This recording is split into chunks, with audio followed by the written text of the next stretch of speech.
행복한 안실입니다. 코로나 4단계로 인해서 오프라인 모임을 잘 갖지 못하지만 그럼에 불구하고 여전히 하나님께 살아계셔서 오늘 이 안식을 통하여 우리에게 은혜와 말씀으로 우리를 풍성케 하실 것을 믿습니다. 우리 옆에 있는 분들 또 계신 현장에 계신 분들은 이제 옆에 있는 분들 앞뒤로 밝은 미소 지으시고 하늘에서 또 만납시다 인사를 나누겠습니다.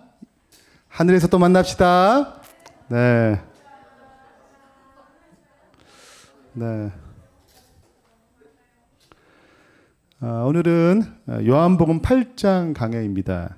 제목은 구원의 여정을 경험하라. 구원의 여정을 경험하라라는 제목으로 하나님의 말씀 증거하겠습니다.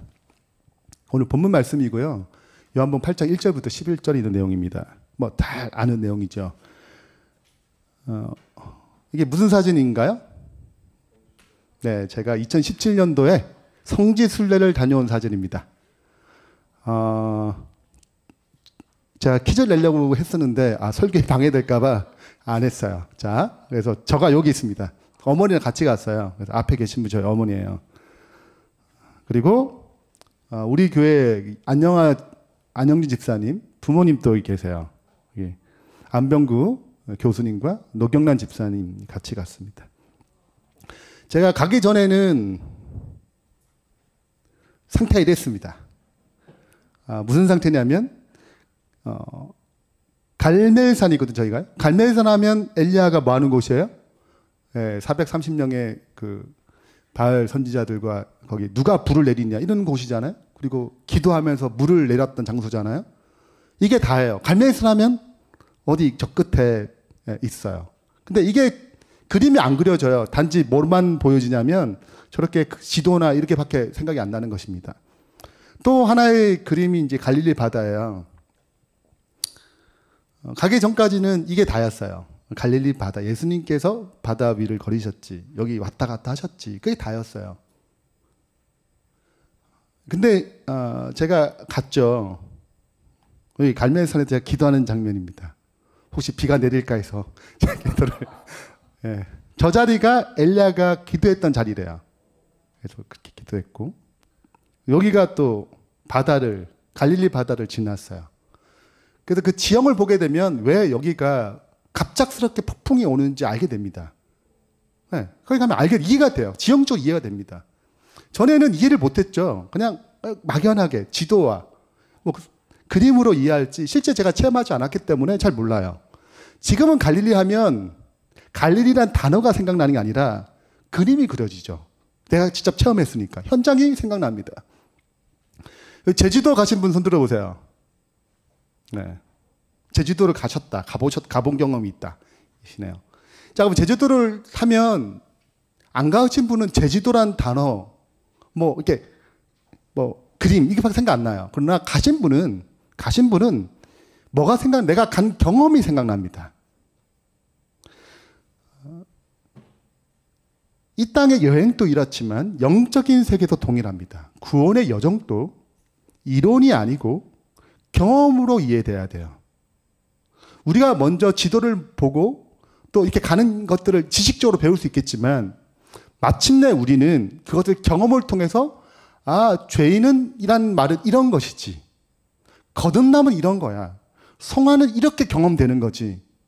이렇게 해서 체험적인 신앙으로 이해돼야 되거든요. 오늘 요한복음 8장을 통해서 구원의 여정이 어떻게 흘러가는지 살펴보고 내가 지금 어떤 위치에 있는가를 또 점검해 봤으면 좋겠습니다. 요한복음 8장의 시작은 가늠하다가 현장에 잡힌 여인의 이야기로 시작합니다.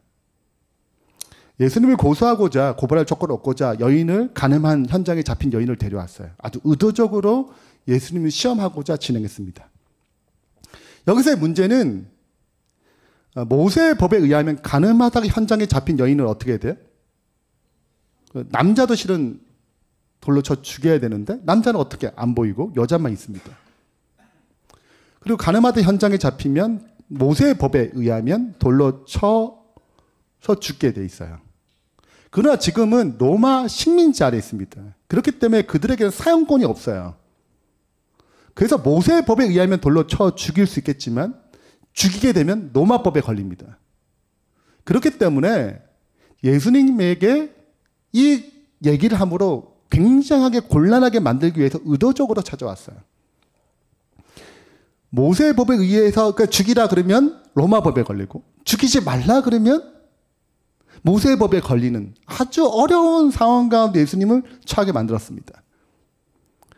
이때 예수님께서 하신 일이 제일 첫 번째 하신 일이 그냥 손가락으로 땅에 쓰시는 일이에요. 이게 첫 번째 일입니다. 그리고 뭐라고 말씀하셨어요? 7절입니다. 그들이 묻기를 맞이 아니하는지라 이에 일어나 이르시되 너희 중에 죄 없는 자가 먼저 돌로 치라 하시고 그 다음에 두 번째 다시 손가락으로 땅에 쓰십니다. 몇 번 쓰셨어요? 2번입니다. 손가락으로 땅에 2번 쓰셨어요. 9절입니다. 그들이 이 말씀을 듣고 양심에 뭐가 생겨서 가책이 느껴 어른으로 시작하여 젊은이까지 하나씩 나가고 오직 예수와 그 가운데 섰는 여자만 남았더라. 여러분 성경에 예수님이 손가락으로 뭘 적으셨다 2번. 이 성경에 이와 비슷한 사건이 있습니다. 이게 언제죠? 예수님께서 시내산에서 그렇죠. 돌배에다가 2번 쓰셨어요. 자, 이 내용을 비교해 보겠습니다. 자, 가늠한 여인의 현장에서 예수님은 손가락으로 2번을 쓰셨어요. 상황은 가늠하다 현장에 잡힌 여인입니다. 죽어야 돼요. 법에 의하면. 근데 여기 이 죄가 드러날 때 실은 이 죄에 대한 반응이 있습니다. 두 부류의 사람이 있어요. 한 사람들은 이 여인을 죽이려고 그러고 동시에 죄가 드러날 때 다 도망갔습니다. 그리고 가늠한 현장의 여인, 그 여인만 그 자리에 있었습니다. 이게 두 부류예요. 이 십계명 사건도 비슷합니다. 예수님께서 시내산에서 십계명의 돌비를 새겼어요. 그 현장은 우상 숭배하다가 현장에 잡힙니다. 영적으로 우상 숭배는 영적 간음이에요. 그리고 죄에 대한 2가지 반응이 나옵니다. 용서를 선포했을 때, 이게 회개를 선포했을 때 회개에 반응하는 사람도 있었어요. 우상 숭배했지만 그 회개에 반응했어요. 내가 잘못했다. 막 가늠하는 현장에 잡힌 여인처럼 그 현장에 그들이 있고 죄를 인정하고 용서받은 사람이 있고, 한 부류는 끝까지 견디는 것입니다. 잘못이 없는 것처럼 모세가 없어서 우리 이렇게 됐다. 이런 식으로 끝까지 애굽의 우상 숭배를 고집했던 그들이 있었어요. 그들은 레위 지파에 의해서 다 죽습니다. 똑같이 두 부류의 사람이 있어요. 이때 모세가 올라갑니다. 다시 시내산 올라가서 하나님께 부탁을 하죠. 하나님, 저의 이름을 이 생명책에다 지워주시고 이들을 용서해 주세요. 그때 하나님께서는 안 된다고 그러셨습니다. 왜냐, 모세의 영생은, 그 생명은 이스라엘 백성을 다 구원할 수 있는 생명이 아니에요. 그러나 그 마음, 모세가 내 영원한 생명을 버릴 만큼 그들을 구원하기를 원하는 그 마음은 예수님께서 모세에게 주신 그리스도의 마음입니다. 그것이 즉 이 현장에서 1500년 정도 지난 이후에 이 현장에서 다시 재현되는 것입니다. 이 가늠한 여인을 구원하는 유일한 방법은 예수님께서 이 여인을 위해서 십자가에 죽으시는 거예요. 그래야지 무죄가 됩니다. 진짜 무죄가 돼요. 8장 10절입니다. 예수께서 일어나사 여자 외에 아무도 없는 것을 보시고 이르시되 여자여, 너를 고발하던 그들이 어디 있느냐? 너를 정죄한 자가 없느냐? 대답하여 주여 없나이다. 예수께서 이르시되 나도 너를 정죄하지 아니하노니 가서 다시는 죄를 범하지 말라 하시니라. 어쩌면 교회 안에서도 이런 비슷한 일이 생길 수 있어요. 갈마다 현장에 잡힌 여인, 교회 안에서도 여러 가지 이런저런 문제가 생겼던 그런 사람들이 있어요. 그러면 우리가 입장에 예수님처럼 대하는가? 아니면은 손가락질하면서 이 사람을 고발하려고 하는가? 나는 과연 어떤 입장에서 나아가는가? 생각할 필요가 있습니다. 오늘 우리의 이 열린 교회도 예수님처럼 나도 너를 정죄하지 않으니 다시는 죄를 범하지 말라는 구원의 메시지를 던졌으면 좋겠습니다. 오늘 이 본문을 통해서 이제 세 가지 구원의 여정을 살펴볼 텐데요. 요한복음에 보면 구원의 여정을 가장 처음 설명한 것이 니고데모에게 설명한 내용입니다. 니고데모에게 구원의 여정을 설명했어요. 거듭남을 설명했습니다. 그리고 이어서 사마리아 여인에게도 설명을 했습니다. 그러나 실제적으로 그 현장과 같이 엮여서 구원의 여정을 설명한 것은 요한복음 8장이에요. 실제적으로 현장에서 죽을 여인이었고 돌에 맞을 여인이에요. 죄의 값이 사망이잖아요. 그 현장에서 그분이 오신 목적, 이유, 요한복음이 기록된 이유를 보여주는 가장 선명한 현장이 요한복음 8장 간음하는 현장에서 잡힌 여인의 이야기입니다. 그래서 이 과정을 통해서 우리는 구원의 여정은 세 가지 부분을 좀 살펴볼 거예요. 첫 번째 부분입니다. 첫 번째는 내가 죽을 죄인임을 깨닫는 것입니다. 죄가 드러나서 내가 죽을 수밖에 없구나. 난 진짜 죄인이구나. 죽을 죄인이구나를 깨닫는 거예요. 예수께 말했다. 선생이여, 이 여자가 간음하다가 현장에 잡혔나이다. 죄가 드러나고 죽을 죄인임을 드러나는 것입니다. 근데 예수님께 죄 없는 자가 치라고 하셨을 때, 죄 없는 자가 치라고 했을 때, 또 이 여인을 데려온 사람들은 어떤 사람들이에요? 이 여인을 데려온 죄가 없는 사람들이에요? 나는 그렇게 죽을 만한 죄가 없다고 생각하는 사람들이에요. 나는 이 여인을 심판할 만한 자격이 있다고 생각하는 사람이에요. 난 꽤 괜찮거든. 나 이렇게 이 정도까지는 아니거든. 그러나 예수님의 입장에는 그들도 똑같이 뭐 받을 사람이에요? 구원 받아야 할 사람입니다. 문제는 만물보다 거짓되고 부패한 것은 마음인데 누가 능히 이를 알리오예요. 내가 얼마나 내 마음이 내 죄가 얼마나 심각한지 잘 모르는 것입니다. 간음하다가 현장에 잡힌 여인 정도는 죽을 죄인이지만 나 정도는 그렇지 않아. 나는 꽤 괜찮지. 나도 뭐 죄를 좀 짓긴 지었지만 죽을 만큼 죄인이 아니야. 그래서 간음한 여인과 돌을 치라는 자가 죄에 대한 반응이 다른 것입니다.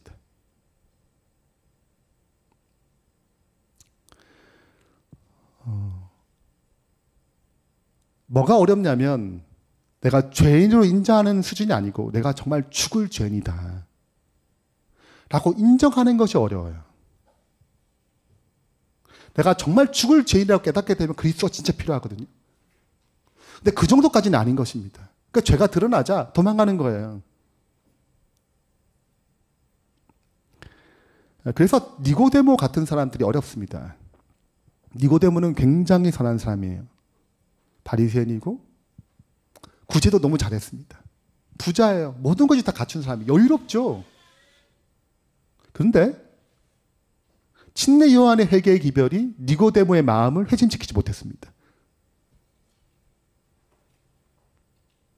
그래서 요한복음 3장 예수님과 단독적으로 만나면서 거기서 어떤 변화가 일어난 것입니다. 한 수도원에서 유명한 수도자가 있었습니다. 이 소문을 듣고 동네에 있는 그 주변에 있는 여인들이 찾아왔어요. 아주 선하고 평판이 좋은 여인들과 평판이 정말 안 좋은 그 여인들이 막 같이 몰려왔어요. 이 문제를 좀 해결하고자, 좀 좋은 소리 좀 듣고자, 좋은 설교 좀 듣고자 찾아왔습니다. 다 찾아올 때 그 수도자가 이렇게 얘기했습니다. 우리 평판 좋으신 분들 내가 소문 들었다. 그분들은 조그만 돌, 여기저기 조그만 돌을 가져오고 평판 좋지 않은 분들 제가 소문도 들었다. 이 마을에서. 그분들은 좀 큰 돌을 좀 들고 와라 하고 보냈어요. 기분이 어떨까요?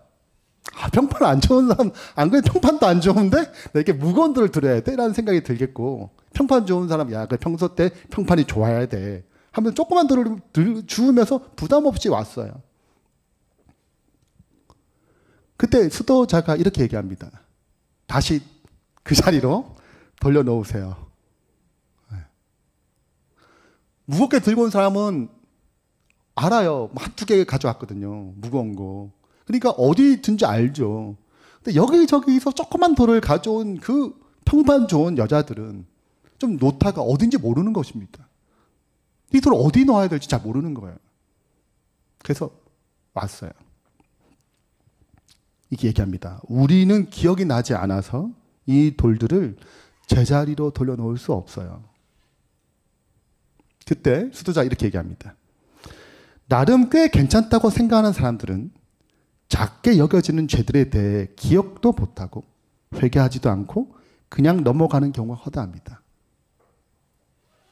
그래서 자신이 죄인인지 잘 모르고 지냈죠. 결국 자신이 죄인임을 인정하지 못하기에 예수님의 필요성도 느끼지 못하고 잃어버린 바 될 수 있습니다.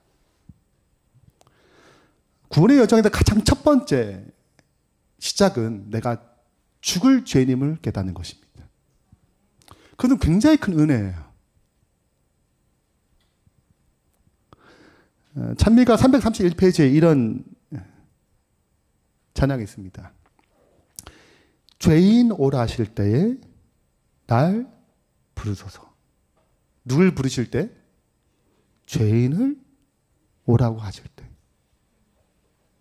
예수님이 이 땅에 오신 것은 의인을 부르러 온 것이 아니에요. 죄인을 부르러 왔어요. 내가 죄인됨을, 죽을 죄인됨을 깨닫지 못하면 진정으로 예수님이 필요하지 않습니다. 그러니까 내 삶에 여러 가지 유익을 위해서 필요할 뿐, 진짜 내가 죄된 사망에서 영원한 생명을 주실 그 그리스도는 필요하지 않아요. 오늘 우리의 이 시간에 어쩌면 어떤 분들은 내가 아직 죽을 죄인임을 깨닫지 못하는 사람도 있을 수 있어요. 그냥 이론적으로만 들은 거라. 그걸 내가 경험하지 못해서 예수 그리스도와 절실하지 않을 수도 있습니다. 오늘 혹 내 마음 가운데 그런 부분에 대해서 잘 인식하지 못했다면 내가 정말 죽을 죄인임을 깨닫는 하나님의 은혜가 임하길 바랍니다. 두 번째입니다. 두 번째 여정은 죽을 죄에서 구원하실 예수님, 그걸 믿는 거죠. 이걸 칭의라고 합니다. 신학적 용어로. 대답할 때 주여 없나이다. 예수께서 이르시되 나도 너를 정죄하지 아니하노니. 그분도 뭐 하지 않으세요? 정죄하지 않으세요. 너의 모든 죄가 십자가에서 용서되었기 때문입니다. 굉장히 쉬운 거예요. 어떻게 보게 되면. 그러나 많은 경우에 내가 죄인인데 예수님의 십자가가 나의 모든 죄를 정말 용서할 만큼 크신가? 나의 모든 죄를 덮고 구원하기에 넉넉하신 분인가? 이것을 받아들이지 못한 분이 계세요. 내가 죄인임을 알아요.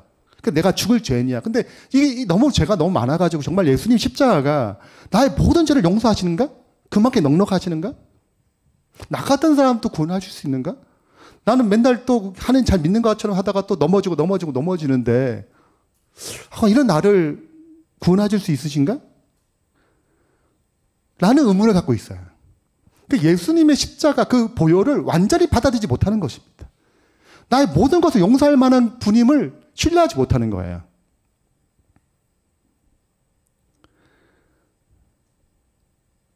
그래서 죄인임을 알아도 죄를 사하시고 나를 구원하게 넉넉하신 그 그리스도를 받아들이기 어렵습니다.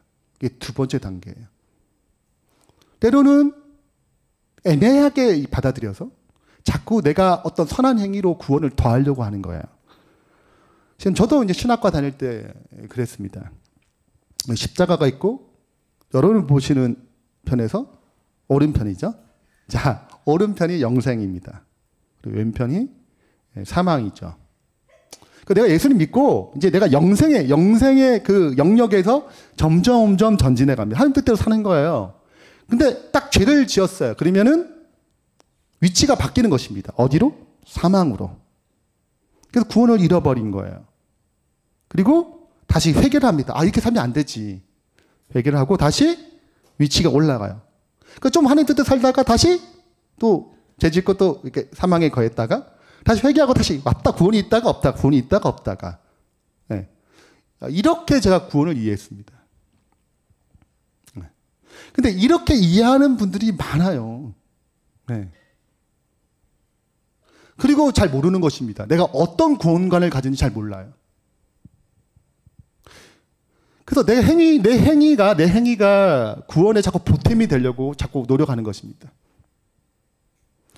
예수님의 구원이 나의 모든 것을 덮을 만큼, 앞으로 지을 죄까지 다 덮을 만큼 넉넉하다는 것을 인식하지 잘 못하는 거죠.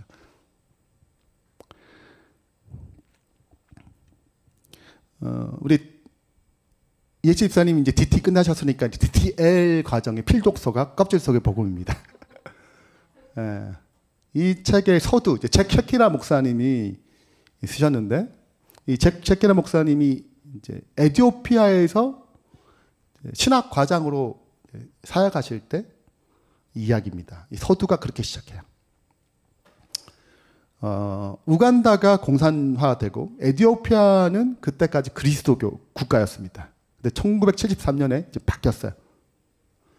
공산화가 됐습니다. 공산화가 되면서 2년 동안 모든 학교를 다 문 닫았어요. 네. 그리고 그 학생들을 수용소 150개의 학생들이 다 받았습니다. 2년 동안 학교는 폐쇄하고 교도소에서 뭘 가르쳤냐면 공산주의를 가르치는 것입니다. 그때 청년들, 약 대학생들, 청년들만 한 8,000명이 잡혔대요.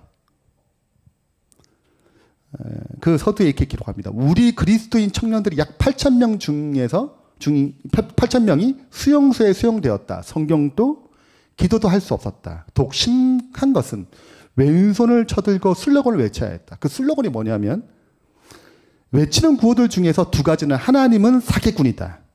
그리스도는 마귀다였다. 불순종하는 자는 누구든지 총살을 시키거나 돌로 쳐 죽였다. 내가 알기로는 한 명을 제외하고 모두 그 압력을 저항할 수 없었다.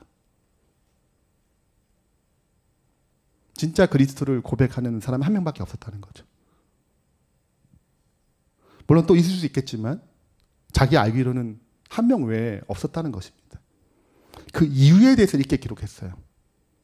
이 청년들은 성경 교리들은 알았으나 반석 계신 예수 그리스도 위에 굳게 서지 못했다. 그들은 구원의 확신이 없었다. 그러므로 무엇을 위해 죽어야 할 것이 없었다. 여러분, 구원의 여정의 이야기는 그냥 단순히 구원의 여정, 아, 예수님 죄인인데 고백하고 그냥 예수님 날 구원하셨다. 이렇게 끝나는 게 아니에요. 내가 어떠한 신앙 가운데 설 것인지, 어떤 상황 가운데 내가 그리스도를 고백하는 것인지, 내 삶을 좌지우지하는 아주 결정적인 내용들입니다. 그래서 이 껍질속의 복음은 그 이후에, 이 2년 이후에 이제 청년이 다 돌아왔을 때 이 얘기를 듣고 충격을 받았어요. 그 잭 셰키나 목사님 그때부터 가르친 내용이 복음입니다. 진짜 복음이 뭔지, 어떻게 복음을 체험하는지. 저도 언뜻 이제 우리가 이제 요한복음을 한참 공부하면서 얘기가 들려요.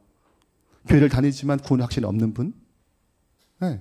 아직 내가 어떻게 신앙 가운데 이렇게 굳게 서야 될지 잘 모르는, 복음에 대해 흔들리는 분들이 있더라고요.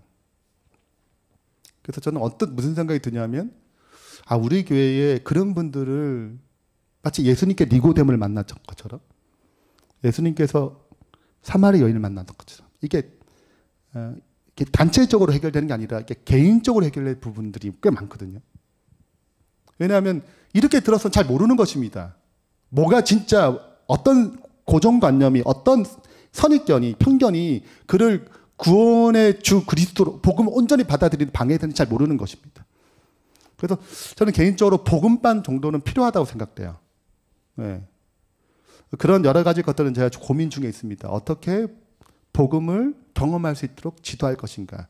이건 DT와 좀 달라요. 그거는 공부를 배웠지만 실제적으로 깊이 얘기를 못 한 경우가 종종 있기 때문에 이런 복음에 대해서 깊이 다룰 수 있도록 좀 훈련이 좀 필요하리라 생각됩니다.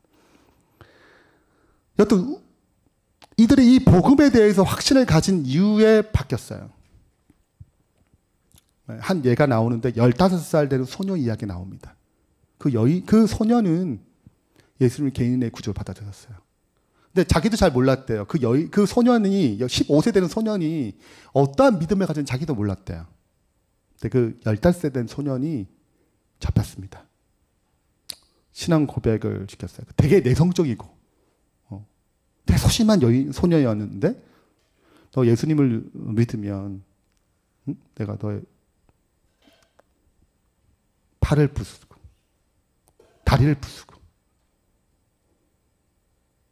핍박을 가하겠다 라고 막 위협을 했습니다. 근데 내가 그 5분간 시간을 주세요. 결정할 수 5분간. 나는 5분이 필요 없습니다. 나는 예수 그리스도를 받아들입니다. 믿습니다. 그래서 군이 너무 화가 나가지고 그 소년을 밟았어요. 허리가 부러졌습니다. 죽진 않았고 하반신이 마비되었고 신앙 가운데 기쁨으로 살아간다고 기록되어 있어요. 우리에게 이런 신앙의 고백, 복음이 우리에게 주는 진짜 고백, 이런 것이 필요한 것입니다. 어쩌면 지금 너무 평탄해요. 신앙하는 데 있어서. 그러나 우리의 신앙이 마침내 드러날 것입니다. 내가 어떻게 신앙했는지 그 신앙 가운데 굳게 서길 간절히 축원합니다. 세 번째입니다. 세 번째 여정은 죄에서 승리하는 삶, 성화라고 그러죠. 성화입니다. 나도 너를 정죄하지 아니하노니 다시는 죄를 범하지 말라 하시니라. 그 다음 말이 없어요. 지금 성화에 대한 과정도 굉장히 깊은 내용이 있지만 실은 그 이후의 얘기가 나오지 않습니다. 다시 죄를 범하지 않는다고 해서 우리가 다시 죄를 안 범하나요? 단순히 이 메시지로 실은 죄를 범하지 않는 삶, 성화된 삶, 그리스도를 닮아가는 삶은 이 메시지 하나로는 부족합니다. 그렇지만 우리가 기억할 것은 성화의 그 과정은 칭의와 동일해요. 내가 할 수 없는 것을 누가 이루시는 것입니까? 그리스도가 이루도록 나를 끊임없이 맡기고 나를 끊임없이 드리는 것이죠. 그분의 이끄심에 내가 노력하는 것입니다. 내가 노력하는 것이 아니고 그분의 이끄심에 내가 반응하고 그분에 따라가는 것이죠. 이걸 성화라고 합니다. 그렇기 때문에 이 뒷말이 없다 하더라도 앞부분을 반복하는 것입니다. 동일한 원리예요. 내 힘으로 죄를 이길 수 없어요. 그 여인이 자신의 힘으로 이 정죄함을 해결할 수 없었듯이 죄의 문제를 우리 힘으로 이길 수 없습니다. 선을 낼 수가 없어요. 그리스도가 필요한 것입니다. 특별히 제가 여러 가지 다룰 수 있겠지만 성화의 과정에도 꼭 주의할 세 가지가 있습니다. 가장 첫 번째는 내 힘으로 선을 낼 수 있다는 생각이죠. 첫 번째 문제입니다. 그래서 실은 선은 그리스도 하나님만 낼 수 있습니다. 그래서 우리가 그리스도를 의지해야 돼요. 나를 떠나서 너희가 아무것도 할 수 없느니라. 그래도 열매 맺는 것은 내가 아니고 그리스도께서 의지하도록 나를 끊임없이 드리고 그분을 끊임없이 따라가는 것입니다. 그러므로 선이 나오는 것입니다. 근데 종종 우리가 그 일을 내 힘으로 하려고 할 때 나타나는 증상 중에 하나는 칭찬받고 싶어 하는 것입니다. 내가 했기 때문에 내가 인정받고 싶어 하는 것이죠. 그리스도가 했다면 어떻게 내가 인정받고 싶은 마음이 생기겠어요? 절대 안 생깁니다. 그러나 내가 거기에 내가 들어가기 때문에 나도 인정받고 싶은 거예요. 그 속속이 들어가는 것입니다. 그래서 그렇기 때문에 이것들 끊임없이 깨트리는 과정이 성화의 중요한 과정입니다. 내가 아니고 그리스도가 온전히 이룰 수 있도록 나를 내려놓는 것. 두 번째는 이걸 깊이 다루기에는 시간 한계상 한계가 있죠. 그러나 중요한 부분 좀 다루고자 합니다. 두 번째 문제는 메마름의 문제예요. 앞에 것들이 본질적인 문제라면 이게 성화의 과정 가운데 나타난 문제들이에요. 열린교회 왔어요. 소그룹도 해. 되게 신선해. 좋아. 근데 여러분 한 1년 정도 해보세요. 안 신선해요. 처음 되게 신선했어요. 막 만나 하늘에 떨어지고 막 죽고 막 맛도 얼마나 신기했겠어요. 1년 뒤에 어떻게 되는지 아세요? 애굽의 음식을 원하는 것입니다. 여러분 우리가 갖고 있는 특징이 그래요. 우리가 어떤 제자훈련 했자 신선해. 시간 좀 지나면 떨어집니다. 이게 우리의 본성이라니까요. 그래서 메마름이 와요. 영적 침체가 옵니다. 이 익숙함에, 신수함이 살아 익숙함에 진행되다 보니까 내 마음이 메마르기 시작하는 것입니다. 죄로 말미암아 메마름은 죄를 회개함으로 해결되지만 죄와 상관없이 익숙함으로 찾아오는 메마름은 다른 영역인 것입니다. 이것은 끊임없이 내가 더 깊은 말씀 가운데 들어가도록 노력해야 돼요. 그리고 말씀과 기도를 하는 가운데 예수 그리스도 그 생명을 접촉하도록 애를 써야 됩니다. 혈루증에 걸린 여인이 예수님 찾아왔어요. 그는 어떻게 치료받았어요? 내가 예수님의 몸만 만져도, 옷자락만 만져도 내가 낫겠다고 생각했습니다. 그 여인이 그 믿음으로 예수님의 옷자락을 만져서 나았어요. 조용히 가려고 그랬죠. 근데 예수님 같이 말씀이 뭐예요? 내 능력이 나갔다 그랬어요. 누가 날 만졌다 그랬어요. 그 제자들 왜요? 당황스럽죠. 얼마나 많은 사람 예수님 만지는데, 얼마나 많은 사람 예수님 만지는데 왜 능력이 나갔다 그러냐? 예수님을 만지기 위해서 우리 성경을 펴요. 예배당 와요. 기도도 하죠. 소그룹도 참석해요. 다 예수님 만지는 건 아닌 것입니다. 그렇기 때문에 예수님을 만질 수 있도록, 진짜 생명력을 경험할 수 있도록 이 부분에 애를 써야 돼요. 처음에는 신사람 때문에 그게 생기지만 익숙해지면 여러분 생명적 접촉이 사라지기 시작합니다. 그냥 말씀 보고 기도했다는 걸 그냥 말씀 보고 기도했다는 것으로 유연을 삼아요. 그럼 어느 정도 시간이 지나면 반드시 메마름이 옵니다. 그 또 다른 새로운 걸 찾으려고 그래요. 여러분 이렇게 해결 안 되는 것입니다. 내가 기존적으로 말씀과 기도를 하는 그 가운데 뭘 찾아야 되냐? 생명을 찾아야 돼요. 더 깊이 들어가야 되는 것입니다. 더 깊이 부르짖어야 돼요. 더 간절함이 필요한 것입니다. 더 목마름이 필요한 것이에요. 거기에서 다시 뭘 얻냐면 생명력을 얻는 것입니다. 세 번째입니다. 세 번째가 사역의 탈진의 문제예요. 성화에는 반드시 필요한 세 가지 도구가 있습니다. 정로의 계단 9장, 10장, 11장이죠. 9장은 사역이에요. 10장은 말씀이고 11장 기도예요.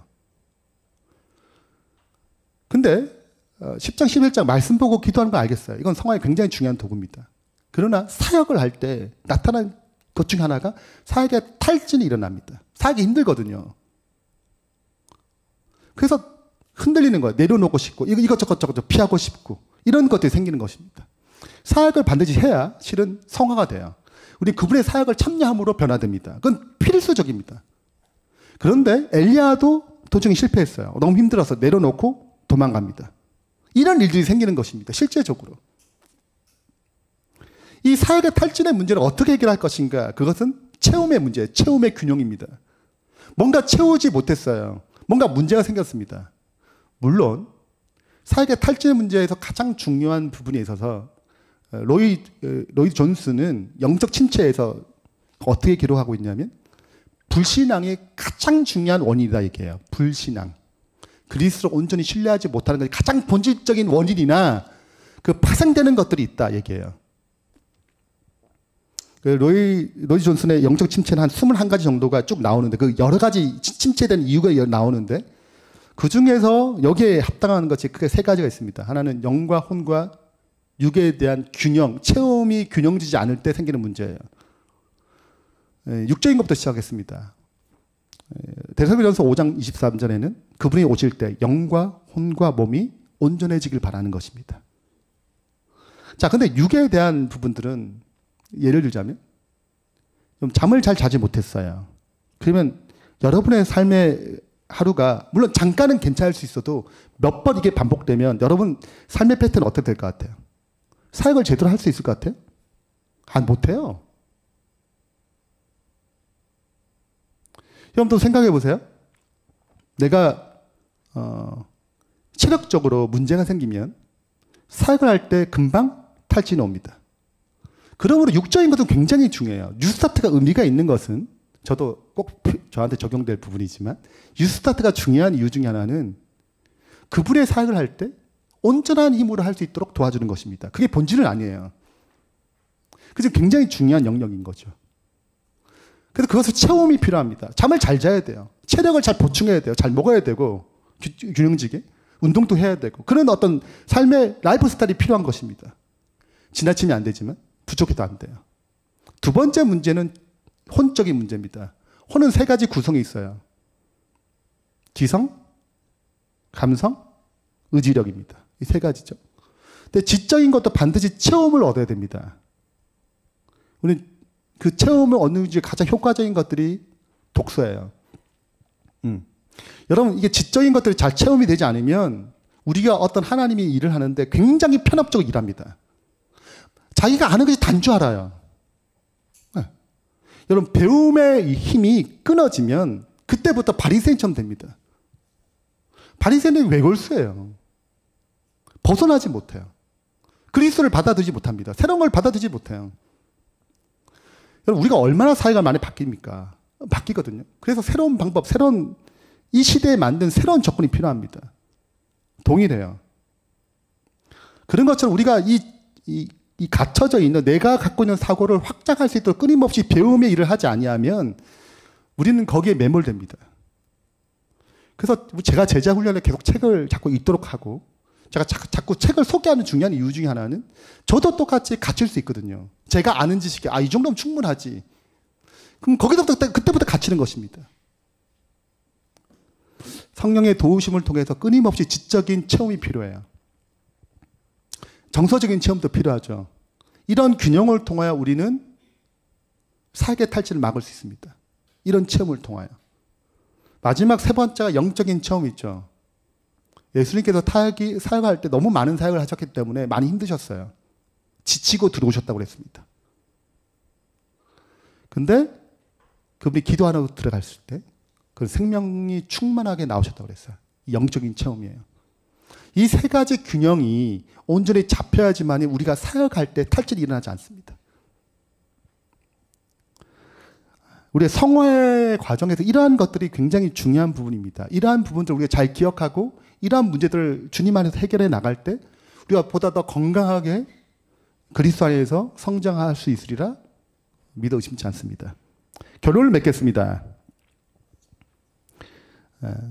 우리 구원의 여정을 살펴봤습니다. 세 가지인데 첫 번째는 내가 제일 먼저 죽을 죄인임을 깨닫는 것입니다. 그걸 깨닫지 않으면 어떤 구원의 여정을 시작할 수가 없어요. 두 번째는 이 죽을 죄인을 구원할 예수 그리스도.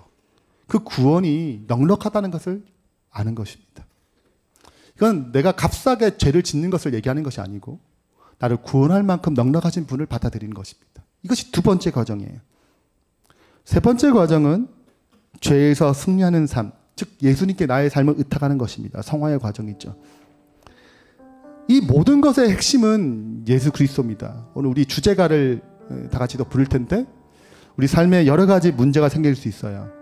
죄의 문제, 또 삶의 사역에 대한 문제, 또 메마름의 문제, 또 아직 내가 죄인됨을 깨닫지 못했던 것, 아직도 내가 예수 그리스도의 구원을 완전히 받아들이기 어려운 문제들, 그 모든 것들의 중심에 예수 그리스도가 있습니다. 그 예수 그리스도를 고백함으로 이 구원의 여정이 온전히 우리 삶에 경험되길 바라면서 말씀 마치겠습니다.